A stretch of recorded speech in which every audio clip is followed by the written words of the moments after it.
Everyone keeps thinking you need experience to break into tech, to break into IT, or to get an entry level IT position.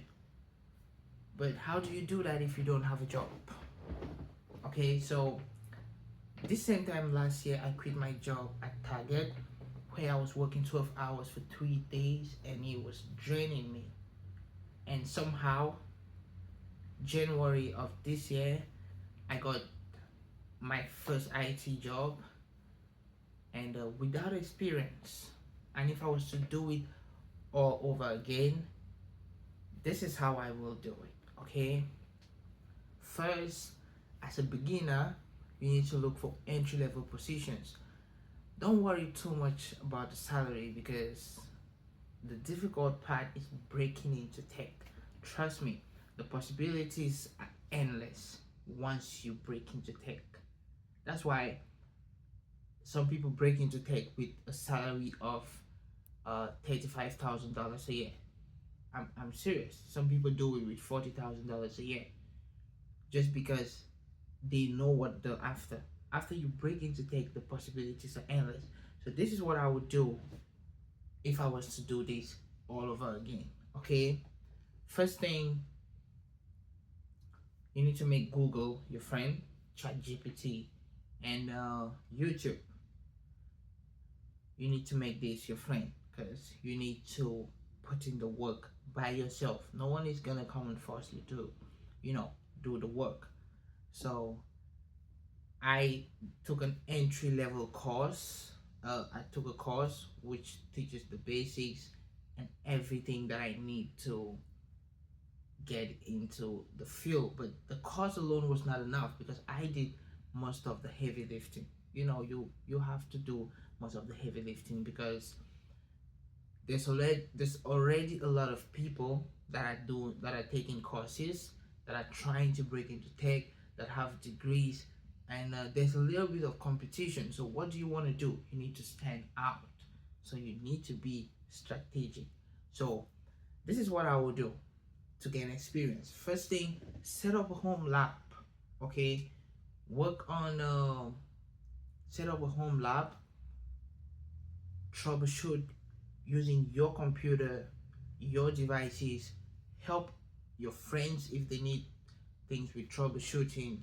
You know, take an entry level course that's going to teach you, hardware, software, networking, troubleshooting, ticketing system. You don't need to master any of them. You just need to learn the basics to be able to solve real life problems confidently. That's it. You don't need to learn the basics. Remember, you're trying to break into tech, you're trying to get an entry level IT job.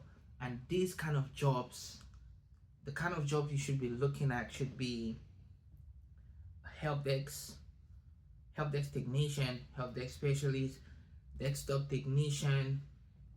What else? Yeah, I think these are the basic ones that you can get into. This is like this is like the beginning where IT starts at before moving to cybersecurity, moving to network engineers and stuff. It starts with the help desk technicians, help desk specialists, um, desktop technicians. It starts with the technical roles. So start troubleshooting with your computer and then build the right skills. I would say you should build the right skills, start documenting. If you plan on breaking into tech, okay, get an entry level course.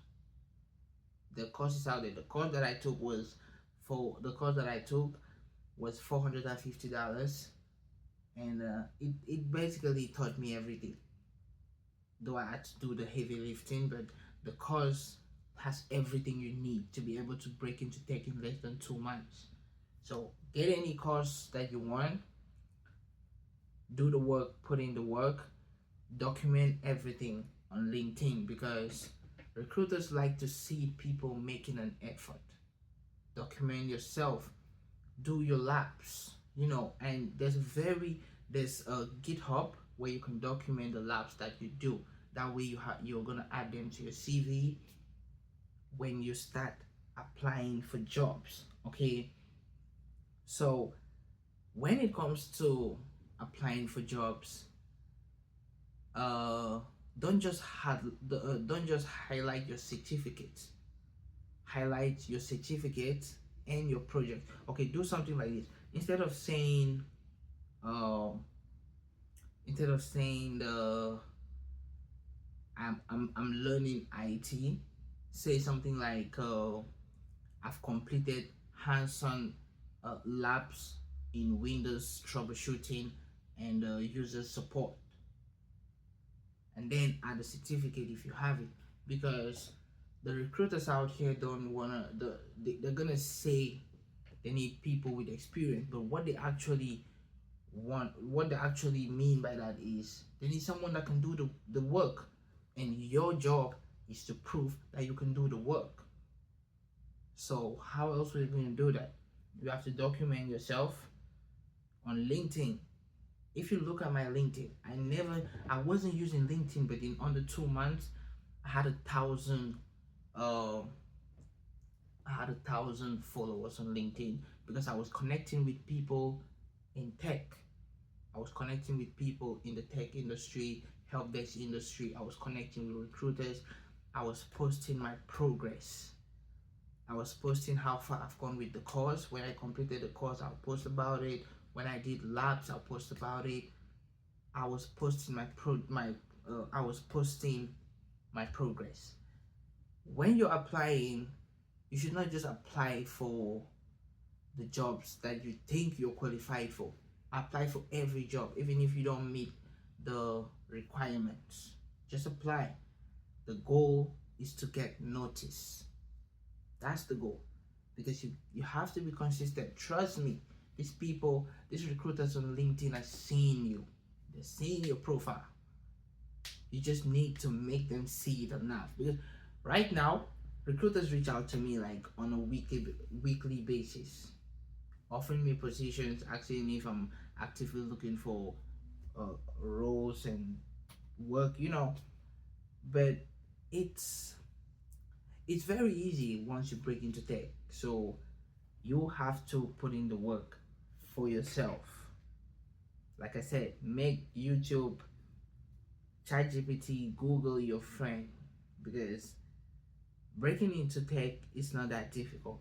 You might just be going about it the wrong way. Take a course, document everything that you do. You only need to learn a few things, and it's the basics: networking, troubleshooting. Do a lot of troubleshooting. You can troubleshoot your own computer, hardware, software. If you have a damaged computer at home, you can take it apart, take out the RAM, take out the hard drive, take out the CMOS battery, take out the speakers, take out the motherboard, take out the fan, the heatsink. You know, take it apart, identify the parts, troubleshoot and be able to solve real life problems when it comes to tech or being an IT technician. Because when you're even gonna get to the job, you're not gonna be doing much. All you're gonna be doing is probably resetting passwords. Uh, you They're gonna train you on everything. Obviously, the main thing is you breaking into tech. So that's it. I do drop a video every Friday, and along the week I go live once a week, and it's normally on a Wednesday, or normally on a Thursday. Sorry, on I do go live, and you can join me on live while I do my hardware maintenance at my job. So if you have any questions, just leave it in the comment section, and peace and love.